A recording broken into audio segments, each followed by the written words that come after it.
and then there's like this evolutionary struggle for Yeah. people to like master jazz. Uh-huh. The guitar players are now realizing like jazz is the power to all, right? It's like that was Yeah. always going to be the case. Totally. You know? And that was always my mentality from when I got back into playing like a couple years ago. Is like I listen to tons of music that's not jazz, of course, and I'd like to play music that's not jazz, but it's like for me just kind of buckling down and getting that under my fingers felt like by far the best way to go. On the AI implications, just like letting my mind run with it, that would be another factor for why jazz is like life or death importance, dude. Like if you don't learn jazz, you're going to be devoured by the machines, dude. I agree.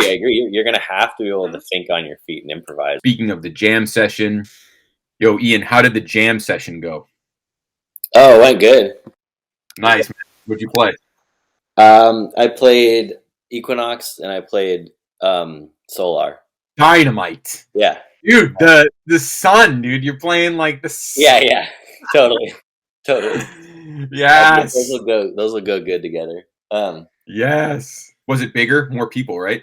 Double the turnout. Like that's scary. Yeah. So this is great, dude. I'm gonna have to come to that jam session, dude. Hell yeah. I'm gonna have to come to it, man. Like the guitar player was Jamie Finley, who's like he plays with like Tim Lurch a lot, including me and Jamie. There's 2 more guitar players, and then there was like 2 sax players, a trumpet player, a trombone player, and for like a small, I mean, that's a town of 20,000 people, so it's not like we're living in this like huge place, right? And so like to get 10 folks out who are like solid and want to play jazz is pretty cool. Exactly. No, it's deep. Yeah. It runs deep, man. Like we're in the post American world, dude. Like the jazz runs so deep, and I think that's why everybody just wants to come together on that. And then there's like this like evolutionary struggle for people to like master jazz. Yeah, totally. Yeah, everyone wants to get it now. I've been tripping super funny hard on the AI implications, just like letting my mind run with it. And then I think like that would be another factor for why jazz is like almost like life or death importance, dude. Like if you don't learn jazz, you're going to be devoured by the machines, dude. I agree. You're going to have to be able to think on your feet and improvise. Or else you're basically, a robot. It's going to be about that blend of like, rehearsed perfection, but then you focus on cultivating that improvisational fluency because the improvisational fluency is not only going to give you access to performance mastery, it is also the very thing that people are going to come to see, right? Because they already can listen to your recordings, and now AI can produce recordings. Listening to recorded music is just more available than ever before, and this is really a supply and demand type thing. That's really what this boils down to, right? There's an overabundance of recorded music. AI is just dumping it. And why this matters is because you think about Spotify and curated playlists where like half the playlist is artificial intelligence and you literally can't tell the difference. And that only works because of this whole concept of algorithmic music, right? Music that's feeding an algorithm. It's supposed to sound like something else, right? That's what AI is really good at, right? So there's this overabundance of recorded music now with AI contributing, not to mention all the humans contributing. And what's the one thing that recorded music doesn't have? Improvisation. You know what's going to happen every time you're listening to recorded music. But live music, although part of it is playing parts, you're playing the exact thing that's on the record, but that part that's improvisation now, it does not feel like an exaggeration to say that just became one of the most holiest practices that exists in the world at the moment. I mean, Christ. Because what other art form is in real time like that? Painting, there's real-time painting. Bob Ross, that kind of stuff. Sculpting, right? Definitely forgot to mention freestyle athletes also, right? So like a skateboarder. Huge levels of improvisation in skateboarding, surfing, similar, snowboarding, skiing, freestyle snowboarders, skiers, guys who are doing like parks and stuff like that. That is improvisation. That's art. To me, that fits right under the category of improvisation as an art form. So definitely didn't want to leave those guys out. But something about music, it's real. It's gridlocked real time, right? It's evenly distributed chunks of time, right? Music, improvisation, music, I mean, this is a big deal. Like, this is blowing up my own creative vision, really, because this is making me think about how can I facilitate these great moments of improvisation with the live performance in mind, right? Like, how do I set up moments of improvisation where I don't exactly know what's going to happen in real time in the moment because it's improvising, but the chord changes are so strong, the harmonic rhythm is so deep that as long as I abide those chord changes and that harmonic rhythm, anything I play is going to be golden dynamite, right? But I get to surprise myself, I surprise the band. That's where you get that intergalactic alignment feel, right? Because we're all surprised at what's going on, but we're solid on the form and we hear that surprise rhythm moving against the form.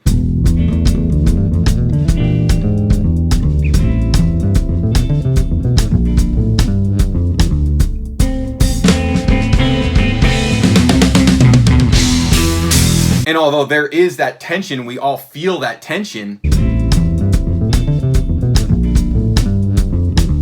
That tension does not disrupt our ability to precisely hit all of the subdivisions necessary to complete the compositional intention of that rhythm that Greg's playing right here. So this all relates back to a fundamental first principle that I've been thinking about for years, a decade at least. I've been thinking about this idea. I call it the art of the jam. A lot of you guys are going to understand exactly what I'm saying before I even say it. You know, I'm not going to teach you anything you haven't thought about, but right, here's this basic idea, right? You have this concept of the jam, right? Every city's got a jam. Even Ian City with 20,000 people, they just started a new jam and it's going to blow up like crazy. Exponential growth already, right? From the first week to the last week, right? The jam is running deep. It's really, really deeply embedded in the culture now. But it's a specific type of jam though, right? It's a specific type of jam. It's technically what they call the jazz jam. If somebody says jazz jam, you know what that means. You know you're playing standards. You can play those standards in 5, you can play them funky, you can play them with rock and tension, but they're standards. You're playing standards. It's the jazz jam, you're playing standards. That's the kind of jam Ian's talking about. That's what I'm referring to when I talk about art of the jam. So the standards require you to understand the art of playing chord changes, okay? So the art of the jam is specifically referencing the art of playing chord changes, because jamming is essentially playing chord changes. Now, of course, there's other schools of jamming where it's like free open jam or like a modal jam. But the whole point is with the jazz jam, you have all the jazz standards which are there for you to connect with other musicians on, right? They work in that way where even if you've never played with somebody, if you guys know the same tune and you really know the same tune, you're going to make cosmic alignments. That's the beauty and the power, the awesome, mighty, eternal power of the jam. Right? The jazz jam. But here's what's happening, okay? This is what's happening, okay? It's all connected, right? So even before I gave a single thought to AI, I was always thinking about this beautiful idea of the jam session and the jazz standards and being able to connect with musicians through jazz standards, right? But see, here's what started to happen probably since the past 25 years, since the turn of the millennium, I would say. What started to happen is that the jazz jams would be more open stylistically. Right? They opened up stylistically, dude, right? They're still playing Softly as the Morning Sunrise, right? They're still playing rhythm changes. They're still playing 26-2 at Upstairs when I show up. But the style could be completely non-traditional sounding, right? Like non-trad. That's like some Steve Coleman type stuff.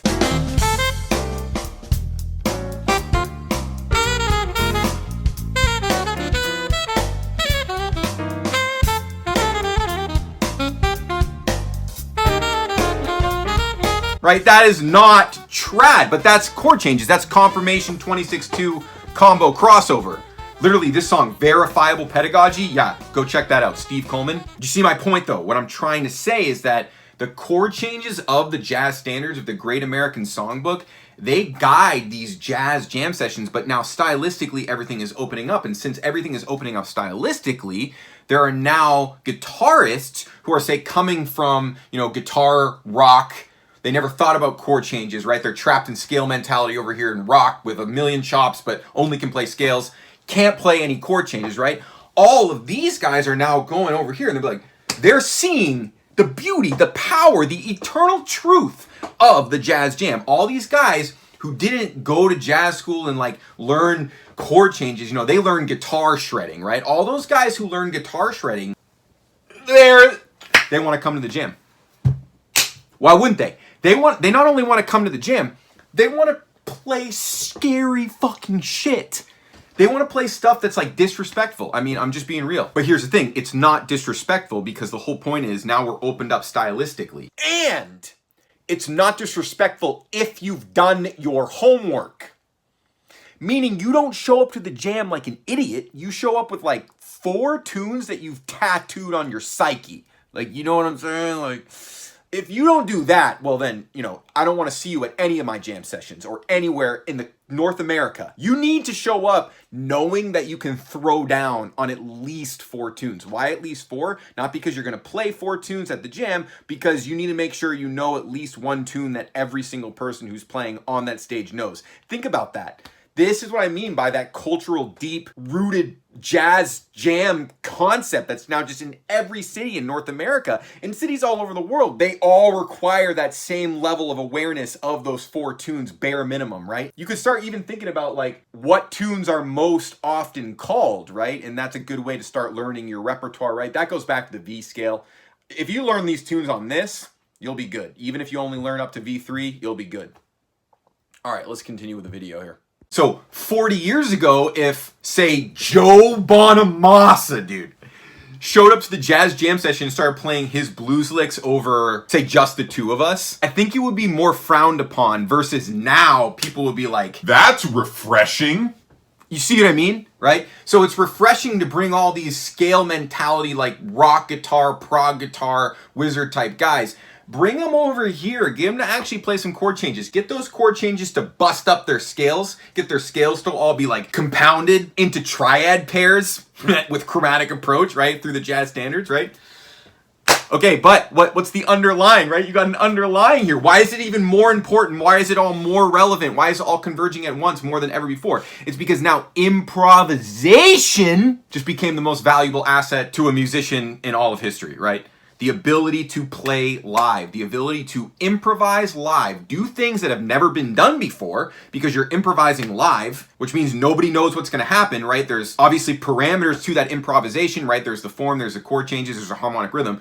But when the improvisation happens, technically we're all along for the ride, right? Cutting edge real-time history, right? And people witness it in real time with their own eyes, right? They're verifying what's going on with their own eyes, right? A real-time human-to-human verification process. You know for a fact it's not AI generated. Now you see I'm really deep down this, but I'm just extrapolating all the way as deep as it can go. You see, the deepest protection of all is live performance, and then what is the secret sauce of great live performance that's going to be more attractive than ever before? It's going to be improvisation, right? I mean, improvisation has been on the rise for a very, very long time, but I think what turned a lot of people off are these sort of like boring jazz guitar people.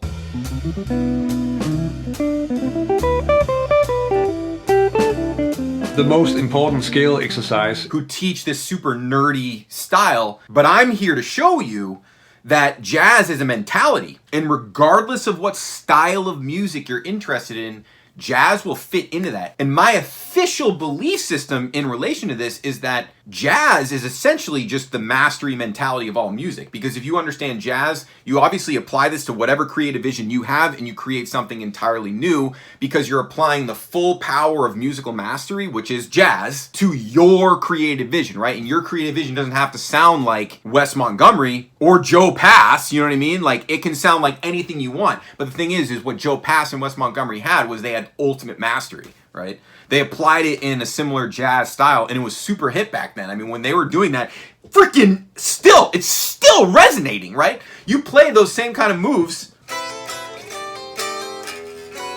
right? It just sounds like Joe Pass. Like, I don't even sound like myself, like completely channeling the universe, right? But when you understand how those notes all work together, how that chord progression comes together, why it makes sense, like understand why it works, and then see Joe Pass's application, that's the precision machinery that you need to actually craft the music that's all the way deep in your soul, right? You need that precision machinery that you can learn by studying Joe Pass. I mean, I'm really referring to him because it's a classic Joe Pass mentality. You know, there's only 3 primary chord qualities, right? There's major, dominant, and minor, right? Joe Pass mentality, simplification methodology. This is jazz mentality, right? Because if you're improvising in real time, you better have simple mental frameworks to work with because you're making the fastest decisions in history. And I've made, endless hundreds of videos on this. So, look through my channel if you want to get more tactical and get really deep in the weeds on this. I'll link some of the best videos. Now, for you guys who are still watching, you made it this far, I'm going to offer you something really, really special here. I'm opening up my calendar for free one-on-one consultations, okay? They're only like 20 minutes. But if what I've said in this video makes sense to you, you want to understand the art of the jam, you want to understand chord changes, and you want guidance, you want to understand how to accomplish mastery mentality, you want the roadmap, all the steps, all the tools, I'll tell you all that stuff in a 20-minute one-on-one consultation. You're going to tell me your goals and I'll tell you exactly how to achieve them, right? So that's going to be the last link in the description, right? Below all the videos that I linked, the very bottom link, mentalitymusic.com. That's it.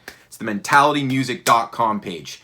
That's the one where you can actually book a one-on-one consultation with me over the next few days. And just to be extra clear, you're going to talk to me on the call, right? I do this all as a one-man operation here. So when I open up my calendar to consultation, of course you're talking directly to me. That's why I don't do this all the time, because I obviously don't have time for that, especially with the last lesson package. But I'm just feeling compelled to do it right now because you can see it seems like improvisation and understanding all the things we talk about on this channel are extremely relevant to what's happening right here, right now in history. And I want to help as many people as possible get clear on what they need to do to just operate in the era of AI as a musician, right? So we got these 20-minute consultations we're doing. You can go mentalitymusic.com and there's my calendar right there. You'll see it's open for the next couple days. As AI actually raises the standard though. Yeah, exactly. Yeah, you're going to have to be better just to stand out. Yeah. Scary, dude. So good though. So good. The stakes are getting so high. But at the same time as jazz, it inevitably becomes more ubiquitous. It's like the most like cult following of music because like pretty much everyone who's into it plays it. So you got those like two connectors. Every guitar player is trying to figure this out. The guitar players are now realizing like jazz is the power to all, right? It's like that was always going to be the case. Totally. And that was always my mentality from when I got back into playing like a couple years ago. Was like I listen to tons of music that's not jazz, of course, and I'd like to play music that's not jazz, but it's like for me just kind of buckling down and getting that under my fingers felt like by far the best way to go. You know what I mean? That's sick, dude. So, yep. I think that's the global shift in consciousness. Yeah, sure. I think a lot of people are thinking like that. So here's a question. What would be the tune? I know. I was just thinking about that. Well, so on Sunday, I'm going to go play with these guys that live, actually the bass player from the first jam session. He invited me to come play with him and his buddy and they live like 3 blocks away. Already expanding, dude. That's insane. Yeah. And they live like, the guy that I haven't met the other player yet, but he lives like 3 blocks from me. So on Sunday, I'm going to go play with those guys, and they sent me a list of tunes, and they're all like old school, like, early 1900s shit, like, or late 18, like super, like Sidney Bechet and like all these, like, let me just find the list. I'll read some off. Yeah. Give me a couple of those names. After You've Gone. Good. Like, what are we looking at here? So look, do you know these cats? Oh yeah, I watched the first one that came up. I watch these all the time. Perfect. So let's listen to them do it and see what happens. Okay.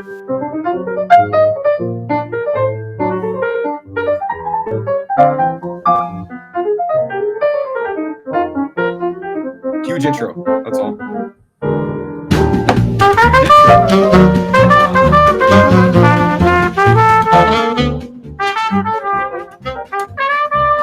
Jeez.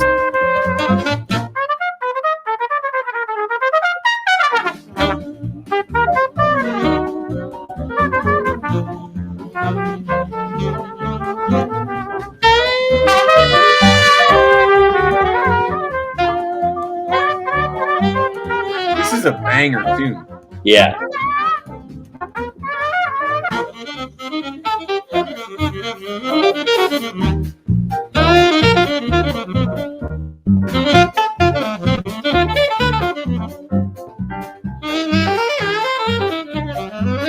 Even the master of all masters is still practicing their voice leading because there's endless combinations and possibilities with rhythm and chromatic approach and things like that, but all under the idea of like how many different ways can I voice lead that obvious connection or find different connections through substitutions, such as like a tonic diminished or a G diminished, which is the same as a B flat diminished, going to a B flat major. Mm-hmm. Tonic diminished, resolving to a 1 chord. B Mhm. flat. So like that's voice leading. Learn all your tonic diminished voice leadings, you know. Yeah, Just like yeah. learn all your 5-1 voice leadings, you know. Yeah, yeah. So take a tune and then it gets even more fun because the tunes have magic alchemy in them. So Cool. sick, dude. That was great. Yeah. All right, man. Yeah. Well, that's fun, dude. Let's talk about that some more next time and see what you Yeah. come up with. And we'll keep digging it out. Okay. Sounds good. Cool. Peace, Ian. All right. See you Yeah. later, See man. you, Blake.